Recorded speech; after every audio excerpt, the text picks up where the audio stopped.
Yes, sir, Bob. Hello, boys and girls. Wait, look at you and your Chewy, huh? She's got a Chewy. Hopefully it'll last her a little while. It appears to.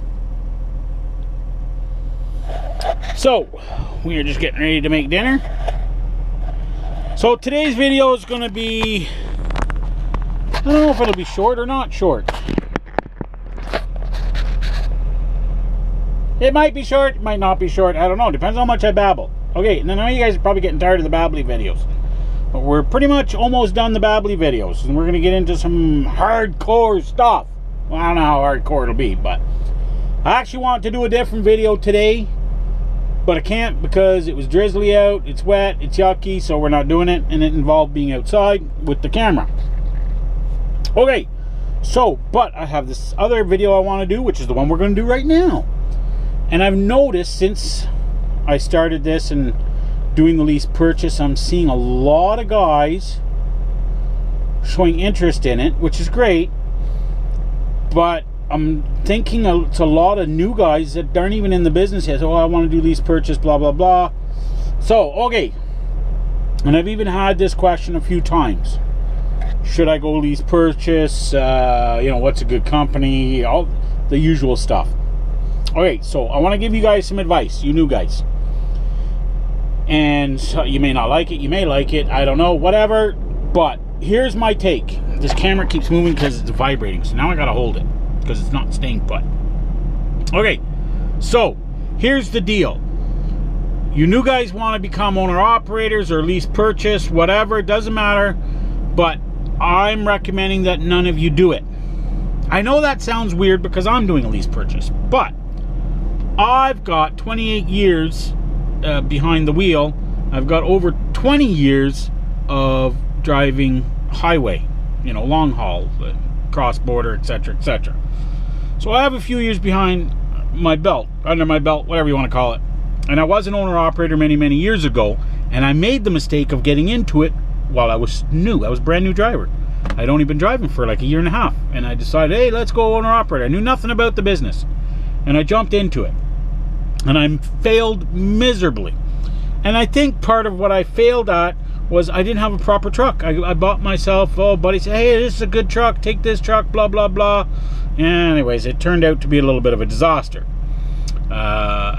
There's many factors to it. Poor management skills, didn't know what I was doing, you know, money management skills sucked, etc., etc., etc. So it's not just, I can't just blame the truck. But it was everything combined. And I don't want to see you new guys getting involved or having that happen to you. So my recommendation is that you be a company driver for at least 3 to 5 years, get to know the business, and then maybe look at it. Now, here's the other thing. I'm seeing guys that want to come on to Celadon now for the lease purchase program because they hear me and I'm doing it with Celadon, and you know, and I'm telling you that it's a good program, and it is. But here's the ticket now. It's good for me. It may not be good for you. It may not be good for the next guy. We don't know. Doesn't matter where you're going to do your lease purchase, okay? Or become an owner-operator. You should go work for that company for no less than 6 months minimum to see what that company's like. Because it may not be a good company for you. You may get there, put your truck on, if you have your own truck already, or going to go out and buy a truck and then put it on. You guys that already have your trucks and with companies moving around, it's a little bit different. I'm talking guys that haven't even got their trucks yet. They're going to go out and get a truck, or going to do a lease purchase through a company that they have no idea who they are or what they're about.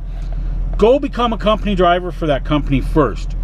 See if, and this is, I see this all the time. People even blame Celadon, saying, oh, Celadon sucks, and their lease purchase sucks, it's a rip-off, blah, blah, blah, blah, blah.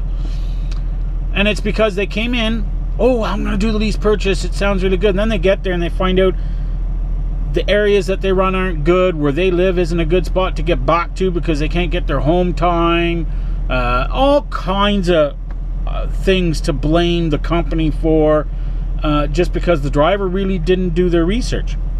So if you guys want to get into lease purchase to see if you can do that owner-operator thing, that's fine, but go work for that company as a company driver for at least 6 months. Please, please, please do me the favor, do yourselves the favor.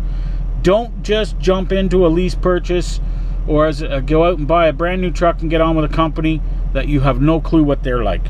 You don't know whether they're going to run in the areas that, you know, yeah, you may see, oh, look, I see so-and-so running here. I see them quite a bit. But those could be dedicated guys. You're not going to get that run necessarily.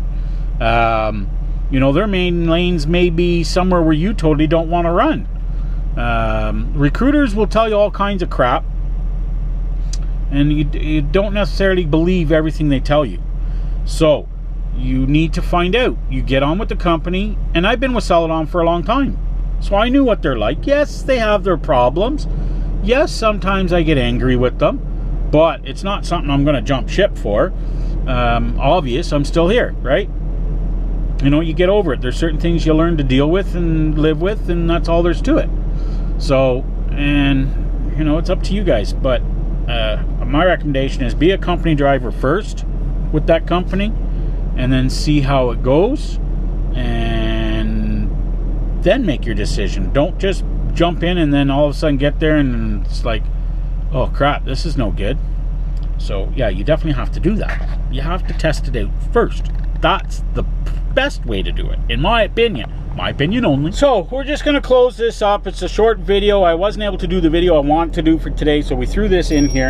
And this is more of a my advice video, and my advice is for you new guys, you know, or even you experienced guys who are thinking of, you know, now maybe you're going to do lease purchase or whatever, or you're going to do an owner-operator thing. Go work for the company that you're looking to work for or sign on with as a company driver first. Get to know the company, get to know if they're a fit. Now, there's a couple companies you can't do this with. These are the companies that are solely owner-operator companies. So there you have to take the leap of faith and go by what you hear from other drivers.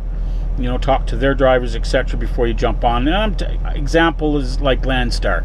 Any one of the Landstar companies, they're all 100% owner-operator. So, you know, you just have to go with the flow on them. There's other things I want to talk about. We're not going to get into this video. You know, percentage versus mileage pay. That's something we're going to do coming up. It'll be just a short video. It'll be an additional video on top of the regular Wednesday, Saturday videos. There's a few other little videos I want to get done and in that'll be brief and short. One of them being is how can you as a company driver test out, and this goes on this subject, but we're going to do it in another video. How can you, and then actually what we'll do is we'll probably do it for the next video, which will be Saturday. The other one about the glad hand extenders that I wanted to do, we might throw in as just as a short video on top of it additionally. So you'll get a couple extra videos then maybe. But, so next Saturday, yeah, we'll try to do that. How to run a company truck as if you were an owner-operator or lease purchase operator for you new guys, so that you can figure out whether that company or whether that plan is good for you or whether it's a good plan or not. Okay, it's a little tough. It's going to involve some paperwork, but if you guys truly want to, you know, do this, you have to do your homework. And doing your homework sometimes takes a little bit of time and takes a little bit of effort. Okay, you can't just blindly say, oh, let's go do it, what the hell, and then you get doing it and it's like, oh, what the hell did I just get into? So let's try to avoid that and help you guys out and get into something that, you know, you're not going to regret afterwards. So that'll be next Saturday's video. Just so you know in advance, it'll be another blah blah video, but it'll hopefully be some useful information. Another video will come up will probably be, we'll set it up for maybe Sunday, will be the glad hand extender video. I can't even reach them to get to because my stove thingy's in the way and they're on the floor over there to show you what I mean. They're not even called glad hand extenders, I'm not even sure, but anyways, it's an installation video. We'll show you, we'll do it, whatever. You guys know what I'm talking about, just get with it. And that's about it. That's all for today's video. Sorry guys, it had to be a blah blah video, but it was a blah blah video while Madam is chewing away on my backside with her whatever it is she's chewing on that I bought her. Yeah, so there you go. All right guys, see you Saturday. Bye bye. Be good.